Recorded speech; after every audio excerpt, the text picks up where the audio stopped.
It came out of the paint booth today.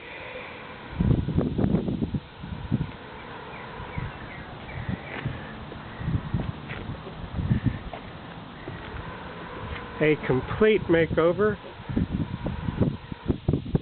in a batch. So I would say it's been in here 6 times.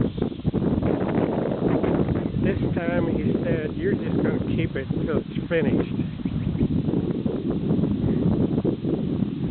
Because I think he finally made up his mind that he wanted a show car.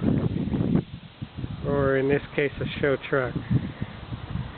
Complete makeover. All the mechanicals. Ended up painted whole truck. Restriped it because they had already removed all the moldings. And it was already two-tone, so I had to go back with kind of what they originally had. But it worked.